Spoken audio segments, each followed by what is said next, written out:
invite the governor to be the speaker at our local FFA banquet, he said to go ahead, but don't advertise it in case the gov didn't show.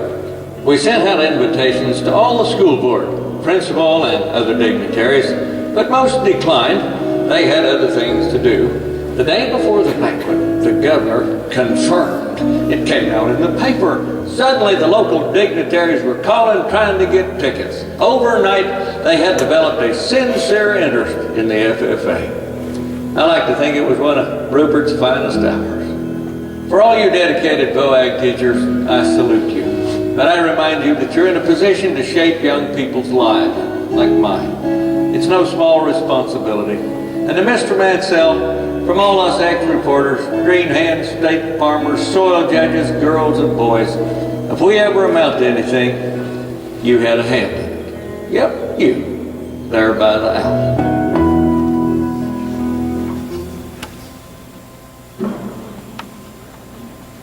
Reflect on those individuals who brought you here today. Your advisors. Advisors are the backbone of agriculture and today's youth. This year in a class, my professor asked me to describe my most inspiring teacher.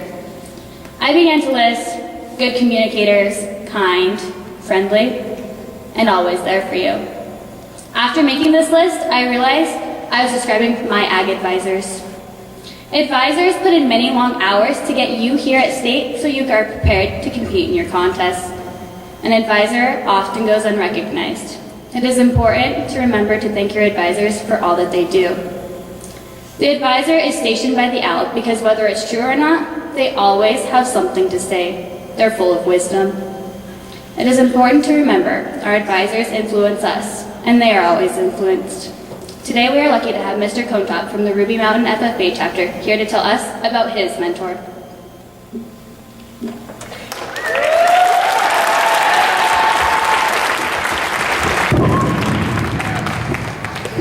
I'll keep this short, because if I go on, my students up there might start yelling at me. So I'll read this. My first mentors were my parents. They encouraged and guided me on my way to understanding that without hard work, I would never be able to make it with my goals or my dreams. My brothers also turned into my mentors as I was growing up. I learned what to do and a lot about what not to do. They seem to be a lot of what those not to do things that I learned from my brothers than those to do things. Kind of like if you drive a car down the road really fast on a rough road, you will end up upside down. Or that you should at least get home before your father gets up to bale hay in the morning at 4:30.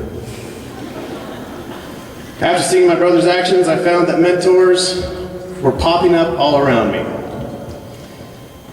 Even my friends, making their decisions, good or bad. The people who influenced me most for my job, though, were my mentor teachers. As I was in my first year molding the minds of future generations, they informed me of all the ups and downs that come as an agricultural instructor.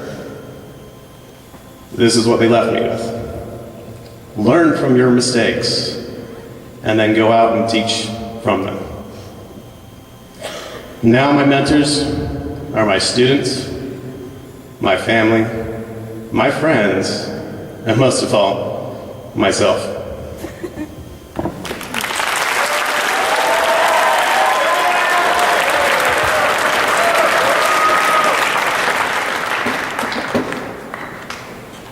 As you hear these stories, it becomes apparent that it's hard to find someone successful who has not had some help along the way. Sometimes it's in the form of inspiration, like in the case of James Joseph or Ashley Andrews. Without Mark DePerno, James would still be a partier and would have not become such an accomplished athlete. Ashley Andrews is a mentor to many, including Kaylee, and inspired more confidence in her. Sometimes, a mentor is found in the most unexpected of places, like Anil, with a little kid who helped her go through one of the most difficult situations in her entire life. Or it could be like the kick in the butt your ag teacher gives you whenever you need to get something done. Seems like they always have something to say to us. And even our advisors, like Mr. Contop, has many mentors. The problem is that sometimes we don't recognize those that help us. All of these great people deserve recognition. Throughout the Reflections program, I hope that you have realized who your own personal mentors are.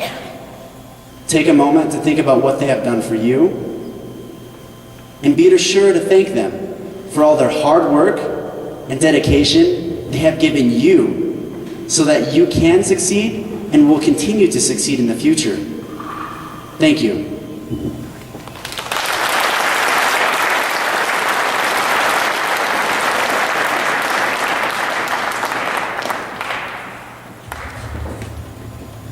Tonight, we have ignited the 2012 Nevada FFA State Convention. We heard an amazing keynote by Kane Thurman, the National FFA Southern Region Vice President. We learned the results of some of our CDEs, were inspired by the retiring address of Anil, your state reporter, and reflected on our mentors. Overall, I'd say this has been a pretty stellar session. The most amazing part is, we've only just begun. Tonight, we ignited the flame. I can't wait to see what the rest of the week has in store. We will now proceed with closing ceremonies. Madam Secretary, do you have a record of any further business which should now be transacted? I do, Madam President. If you're going to Horse tomorrow, you have to meet in front of Waller at 7 a.m. Don't be late. Also, don't be late for the service project. You will need to meet in front of Waller at 7:30. At 10 a.m., there will be workshops about Farm to Fork program. And at 1 p.m., there will be a workshop by the Nevada Farm Bureau about being an advocate. If you have the winning fortune cookie, come to the back of the stage so we can put it in the drawing for tomorrow. Does any member know of any new or unfinished business which should properly come before the meeting? We are about to adjourn this meeting of the 83rd Nevada FFA State Convention. As we mingle with others, let us be diligent in labor, just in our dealings, courteous to everyone, and above all, honest and fair in the game of life. Fellow members and guests, join me in a salute to our flag.